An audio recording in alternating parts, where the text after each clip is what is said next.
Welcome to the Athletic FC podcast with me, Ayo Akinwolere. Arsenal have it all to do in Paris after a 1-0 defeat in the first leg of their Champions League semi-final tie. So how did Luis Enrique's PSG get the better of the Gunners? And can Arsenal stage a comeback in the second leg? So with us today, we have the Athletic's Art de Roché and Stuart James. Now Art, let's talk about it. Not the performance or result Arteta would have wanted. In your opinion, what went wrong with Arsenal last night? I think that the big thing was they just didn't heed the warnings that Paris Saint-Germain have given them throughout the knockout stages. As soon as Dembélé received that ball in the centre circle, my mind just went to the Liverpool game where he scored at Anfield, and it was just a carbon copy, I felt. So I think that was what obviously, I guess, broke the game open for PSG and gave them that platform that they could hold on to for the rest of the game. And then from there, I just think you saw the levels that PSG have going forward as well. I think they showed the quality of a side who maybe they're not used to being in this stage of the competition, but the qualities that can set you apart at this stage in terms of being brave on the ball and also just being really intense without it. So I think those two factors really kind of maybe shocked Arsenal a little bit in the first 15, 20 minutes. And then from there, it's an uphill battle. Yeah, it is. And Stu, you know, we talk about a shock. I mean, that first goal from Dembélé really early on in the match. Some might say it was a bit of a sucker punch to Arsenal, but I guess with the star that PSG played with as well, it was tough to realise that Arsenal were actually the home team. They really came out shooting, didn't they? Yeah, it was such a shame because I thought it kind of sucked the life out of the game early on from an Arsenal perspective. You could tell there was a brilliant atmosphere in the stadium. You got that feel watching it from home. But to concede so early, I think you can't underestimate mentally what that did to Arsenal at that time. I remember the camera cut into Rice and you could see him preaching calm to all his teammates. But actually, they all looked shell-shocked. Arteta looked shell-shocked on the touchline. You don't expect to concede that early in a game of that magnitude. And I think there's two things there. Obviously, it gives PSG a huge confidence lift too. And Arsenal are trying to deal with the trauma of conceding that early.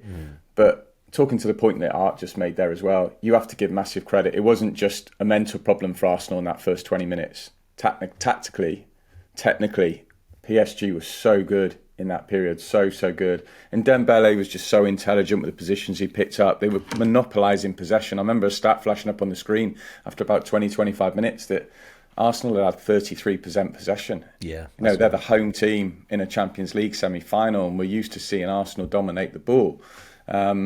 It almost felt like they were playing with 10 men at that time. A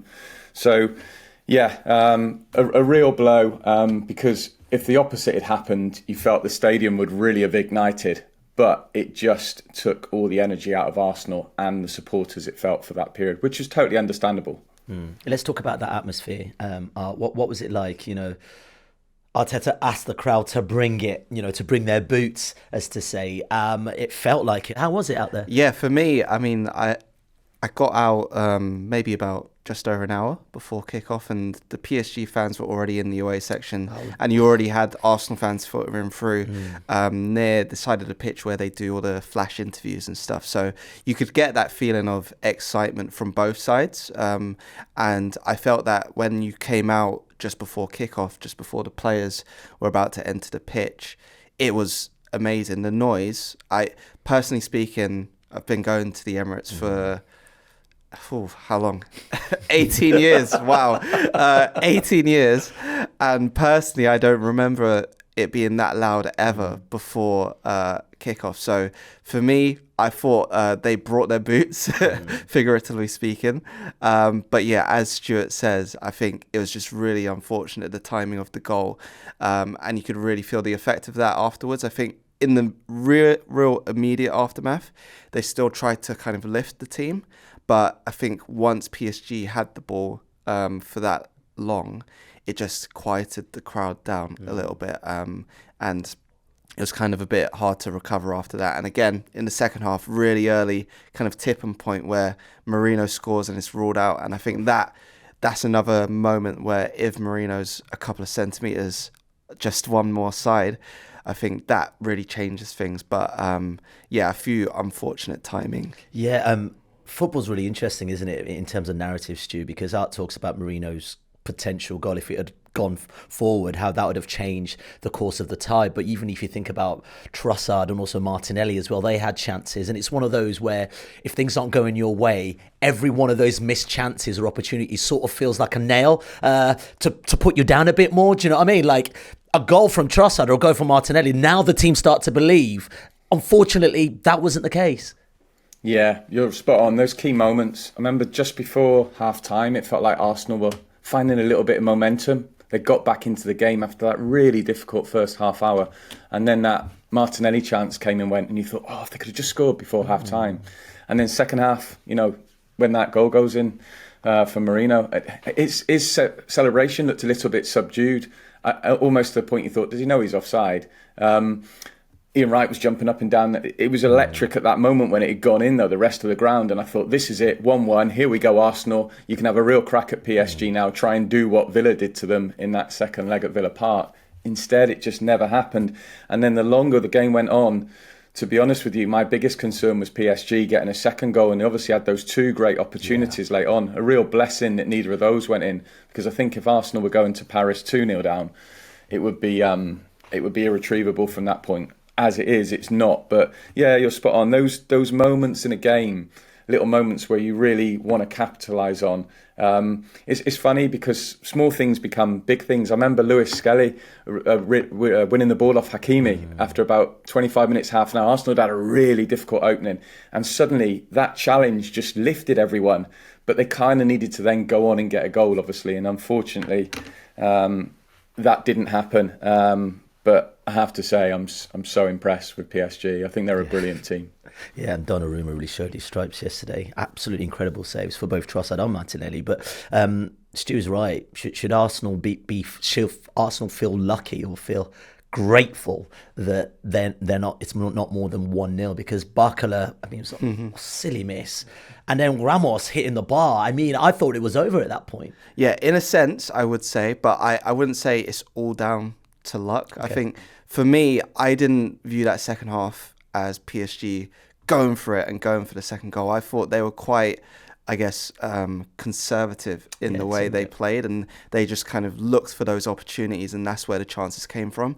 That Barcola chance, I think that's just pure football and brilliance. That's not even, I think the 1-2s, the movement, and then you're in there, and I just think his mind's blanked. Basically, I think from an Arsenal perspective, the fact that it is just 1-0 is massive, because for all the criticism that will come for the performance, they can just wipe their hands with it and go into that second leg quite fresh. And I know we spoke before about the women's game. Yeah. When they lost to Lyon 2-1 in the first leg. Yeah. And it was very similar because Lyon had two forwards who had the X factor in Diani and Dumornay, who made the difference. But at Lyon Stadium in the second leg, it was a completely different story. So I think before the game, Mikel Arteta spoke about a pathway kind of being set by the women's team. I didn't think he'd be that literal with it. Copy, literally. Yeah, but I think there is, framework there for them to still go into that second leg with belief. Okay, let's chat more about that, starting with the positives. Ousmane Dembélé, once again, coming up clutch, scoring essentially a carbon copy, you said it, of the goal versus Liverpool, dropping deep to collect the ball, then finding space to get on the end of the cross. Amazing transformation from him this season, Stu, considering at the top end of the season, we spoke about it yesterday on another podcast, Enrique wasn't playing him for disciplinary issues. Yeah, his transformation is extraordinary when you look at his numbers. They are completely out of sync with anything he's done before. And obviously the positional shift is a big part of that narrative. He didn't play in the October game. He was left out. And Luis Enrique said it's the best decision he made all year. He feels completely vindicated by it. I don't think it was one of those, Ayo, where the two of them fall out. I think he was just making it clear he was unhappy with certain disciplinary issues. They parked it. And he's really kicked on. And obviously the positional change has been huge. He's gone from playing right wing to playing in this false nine position, which works so well with his skill set. The way he came deep to receive the ball in the lead up to the opening goal. But then his decision making later on not to keep running into the box, to hold his position on the edge. Really intelligent play. And I think it's so difficult for Arsenal centre-backs to mark a player with that intelligent movement. There was an incident later in the first half where Saliba followed him all the way in and got right up tight behind him, but Dembélé was still really clean with his technique and how he used the ball. So, yeah, it's hard because you start dragging people out of position, but what have I got written down here? 33 goals, 12 assists. Amazing. For Dembélé this season in 45 games. So 45 direct goal involvements in 45 games. 30 of those goal involvements have come in this calendar year. So he's exploded in 2025. He's arguably 2025 the best player in the world, I'd say. You know, we're only at April, of course, but amazing numbers. Always been a really two-footed player. I love two-footed footballers. There aren't that many who are naturally that good on either foot. He's one of those. He's been a good dribbler, but I think the questions in the past I would have been, what about his end product? You know, his numbers last season were really poor, goals and assists. This season, he's just ticking every box and, a real threat. But the beautiful thing about PSG is that actually it's not one person. They're a really good team. And I've always looked at them in the past and thought, you're not a team. You just got some great individuals.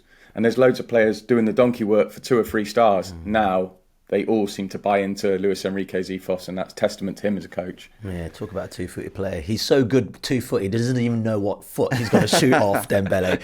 Now, let's talk about the rest of that team. João Neves, Vitinha, Fabian Ruiz. I mean, you know, Neves is so young. And I can't tell you how many replays I saw last night of what looked like a foul, then you zoom in and he's just nicks the ball off the player. I mean, he's so precise in his operation. And we spoke about him yesterday on another podcast with Tom Williams. And it's really interesting what Enrique's really got those guys to do, not just on the ball, but off the ball as well. Was that a little lesson for Arsenal? Because, of course, they were missing Thomas Partey in that midfield, which often helps Arsenal with the counter press. Yeah, so I think the day before the game, we obviously had the press conferences. And for PSG, they put up Vitinha as their player. And the constant question was physicality. How are you guys in the PSG midfield going to deal with Arsenal being a physical team? And you could tell that Vitinha was getting really annoyed with that kind of line of questioning, because I think in his mind, and probably the other midfielders' minds, technically they're so good that they probably don't even worry about that. In the October game, which I watched back a couple of weeks ago, there were moments where I think PSG had the ball and were comfortable with it, but they weren't going anywhere. And I think a big difference was Warren Zaire-Emery was starting that day.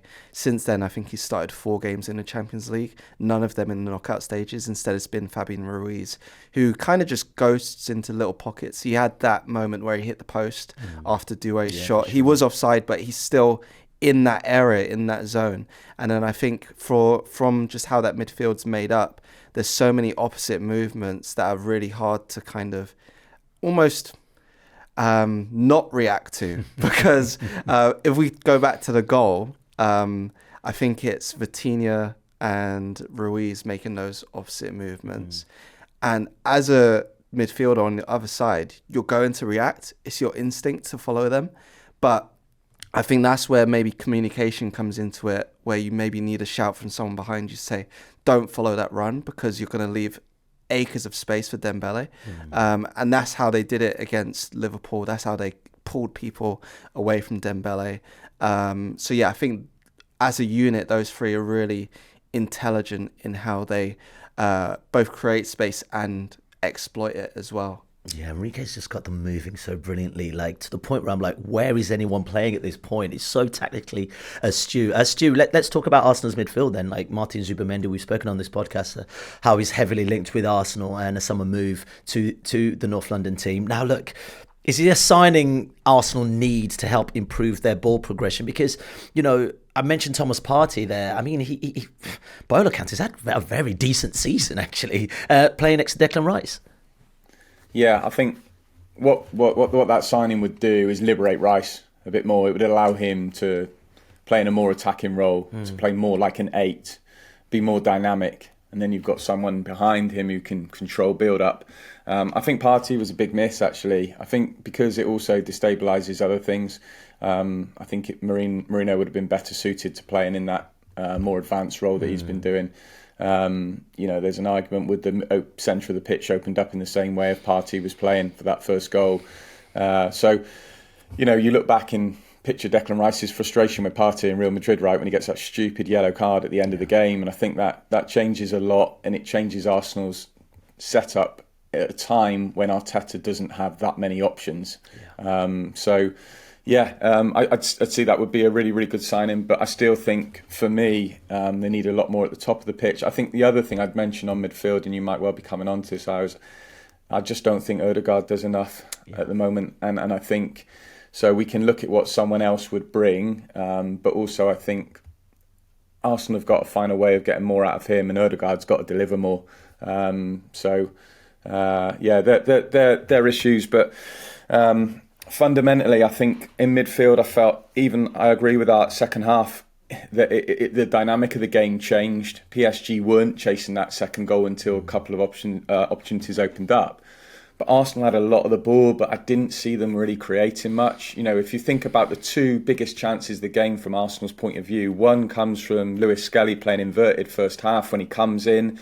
Hakimi gets dragged out and he feeds that lovely ball for the out-to-in run for Martinelli.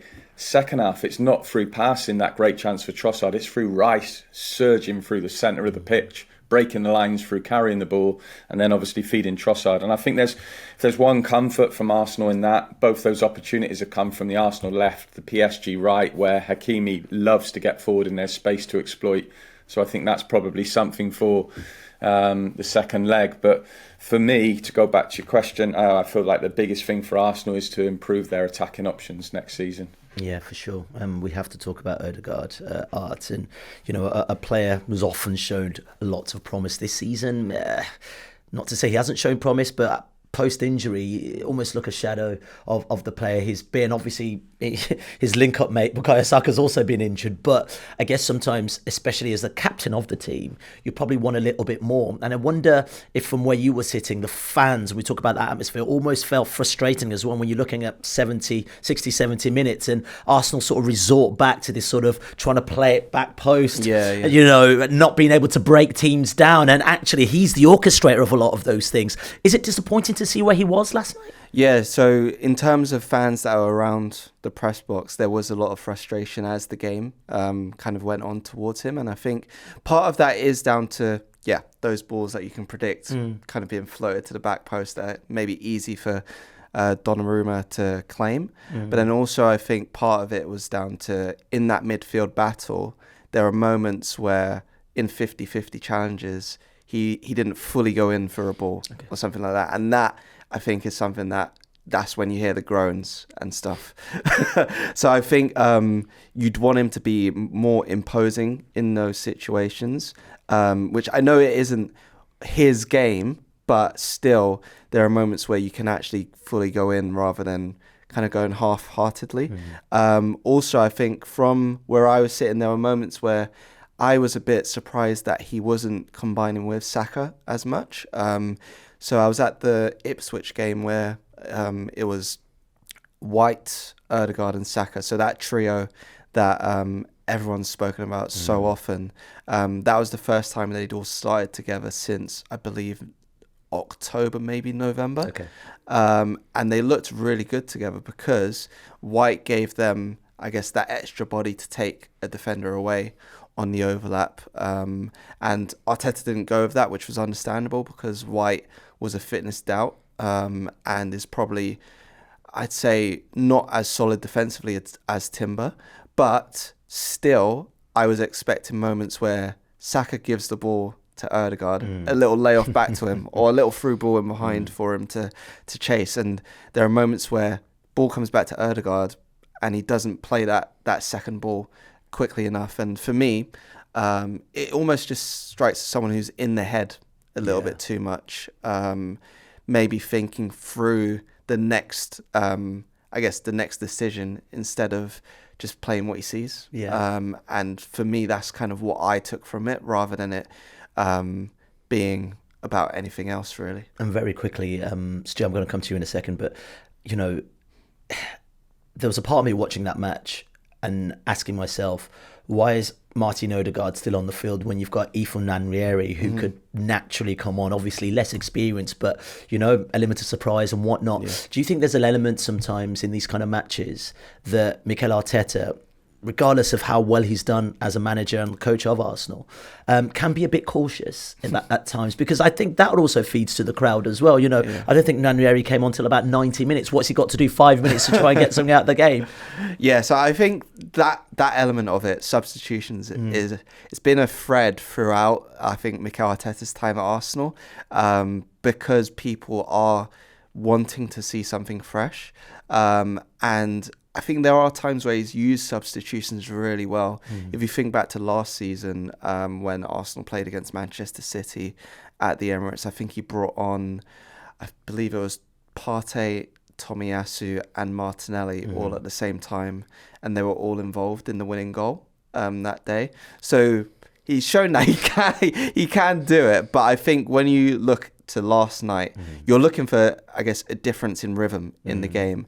And Ranieri is someone who can bring that. And we saw, I think there was a moment where, again, I think it's just a long ball up top, and then Rice is really good in how he anticipates the second ball. Ranieri's there to kind of just be an option, flings it to Martinelli, and his shots probably best not to talk about. Some might call it as a rugby conversion as opposed to like a football shot. But it creates something. So I think that's where you're looking at, rather than making that substitution on 90 minutes, make it on 80 or even 75. Yeah. And I think it's just about, I guess, who am I to tell Mikel Arteta what to do? I know. But having that conviction, a word he spoke about quite a lot, and doing it a bit earlier. Maybe. Yeah, and also trusting in his own ability as a manager. Anyway, Stu, on this sort of Odegaard conversation, club captain, and, Mikel Arteta's spoken about how he's a different kind of club captain. He's not the one going to be coming knocking at his door and all that kind of stuff. But then you look at the searing runs Declan Rice has made yesterday to play beautiful passes. You see the free kicks that Declan Rice scored, and he's also the set piece taker sometimes of this team. Is there an argument that perhaps there should be a conversation about who that club captain looks like next season, perhaps? Or is it just Rice's role is just very different to the way Mikel Arteta sees Odegaard operating? Yeah, I kind of thought this after the second leg against Real Madrid, when Rice was just magnificent. I know he was across both those games, but I think it takes another personality again to go and play like that in the Bernabeu like he did, driving the Arsenal team on. So many actions on the pitch where you see him without the ball too, whether it's like that instant I described with Partey, how frustrated he was with him in that moment. Before the game last night, you could see him saying to his teammates, he had them in a huddle, in a way that you might expect to see Odegaard talking in that moment and saying, without the ball, we've got to die for each other without the ball. I said earlier, he's the one who's saying calm when the goal goes in. So in a way, I kind of feel the armband doesn't matter. I don't think the armband would change how Rice plays the game. Okay. I think he is just a leader with or without it. Would he be a more natural fit for that role? In my eyes, yes, absolutely. But then I think the whole narrative around captaincy has changed so much over time, and there would have been a point when it had to be a Roy Keane or a John Terry, or going back years ago, a kind of Brian Robson. Now I think people look for different things in a captain, and they look for the way the player plays, and not just whether they're really vocal on the pitch or in the dressing room. But look, I'm sure if they'd have arrived at different times and Rice was there first, Rice would be the captain kind of thing. It'd probably be a weird thing now to take it off Martin Odegaard, unless Arteta felt that the captaincy was affecting his performance. I'm not sure, Art will know far better than me on that, but I don't sense that is part of the reason why he's not been at it. But yeah, the point I'm trying to make is I don't think Arsenal lose anything by Rice not having the armband. I think he just plays all in every game, and I think he's a natural leader. Yeah, so on that, I think Stuart's right, because when I think back to when Odegaard was given the captaincy, so summer 22, Granit Xhaka was actually put up for a little round table. That was ahead of the release of the All or Nothing documentary. And obviously captaincy was a big topic at the time because he'd previously worn it, and it'd just gone to Odegaard. And his sentiment was he didn't need the armband to lead. And I think that's something that was really poignant at the time, because he is obviously a lot more outspoken, a lot more vocal than Odegaard was, but he's still allowed to be that person even if he doesn't have the armband. I think Odegaard as a captain isn't going to be precious about who is giving the messages to his teammates. If that's more in Declan Rice's skill set, or at the time Granit Xhaka's skill set, they can do that and they can still be a leader. They don't need a piece of cloth around the arm.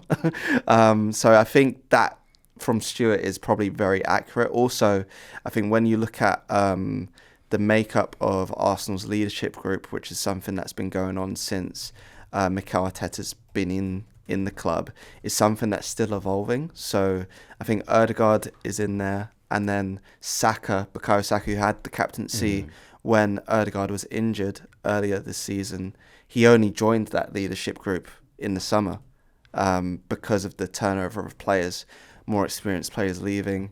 I think you've also got Gabriel Jesus and Jorginho in there as well. I think Declan Rice will be coming into his third season next year, so it probably makes sense if he joins that group. Gents, how do Arsenal turn this around, Stu? How did they stage their own remontada? I hate saying it because now I've cursed it. But what do you reckon, Stu? How did they come back into it? Because 1-0, there's still a lot to play for.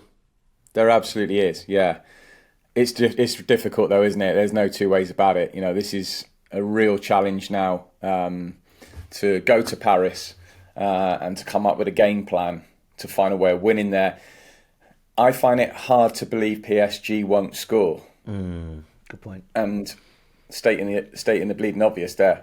Then Arsenal have got to get at least 2 to take it to pens, maybe 3. You know, so that's a real challenge. Partey being available, I think, will allow them to have a better structure with the team. It's like last night. I feel that it would have been the kind of night where you want to bring Trossard off the bench, but obviously because of Partey being suspended and all the injuries Arsenal have, they don't have that kind of luxury.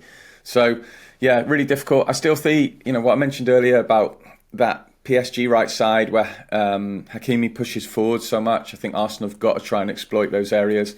They will have to be disciplined. You know, they can't go chasing the goal, obviously, early on in the match. But, you know, we did see, albeit it was at Villa Park, it's different because this is in Paris. We did see what happened if you could get into a bit of a rhythm against PSG and turn up the pressure a little bit, really. So, yeah, it's going to be very, very hard. It will need an absolute masterclass from Arteta, I think, to go over there and come up with the right game plan and execute it. Arsenal will need every player right at it. They'll need their big players, Saka, performing really at the top of their game, which he is more than capable of doing. And they'll have to be perfect defensively too. So it's asking a lot, but it's not impossible. It's one goal. Yeah. You know, and if you can, you know, go ahead over there, put a few doubts in their minds, which we saw in that game at Villa Park, you know, who knows? But yeah, they've come up against, I think, at this moment in time, probably the best team in Europe. Yeah. Does it help that this is what they've got to play for the rest of the season? Really? Because also, obliterating Real Madrid's one thing, not finishing the job is another. And also, I guess it's yet again another symptom, if Arsenal don't do it in the Champions League, of Arsenal's season fundamentally stumbling at the final block. And I know personnel injuries and all that kind of stuff does play a massive difference. But do you know what I mean? Like, you can feel that narrative already. Yeah. I think ahead of the game, you could feel from Mikel Arteta how big this was for him personally and for the club. It was the first time they've reached this stage since 2009, and I think he made a really big deal about that because when you look at how this season has gone, I think if we was to have this conversation maybe a month or 6 weeks ago, you'd maybe say it was a season to forget. Now the hopes returned, and I'm not sure if that... It's the hope that kills you, mate. I'm not sure that's... I'm sorry to say it. I'm not sure Stop hoping. It's better for your heart. Exactly. So I think to close the season, it is a really massive thing for them because it's what gives them meaning. And one thing he spoke about, again, I asked him about Jose Mourinho and that football heritage phrase he kind of spun out a few years ago, because Arsenal have none, really, in European competitions. And he said that being in this stage, it has to be purposeful. basically. You can't just be in the Champions League to be in the Champions League. The games actually have to mean something. And that's where I think Arsenal need to shift towards. They did that with their win over Real Madrid. Yesterday did mean something. Next week still means something as well. But I think to really be a team, I think you have to make the most of those moments when you're in them. Hopefully they can do that next week, and also that would give them, I think, even more confidence going into next season as well. All right, gents, let's end it there. Stu, thank you so much for your time, and also thank you guys for watching. Don't forget to like the video and also subscribe to the channel as well. You can leave us a comment if you fancy it. That's it for now. We'll see you next time.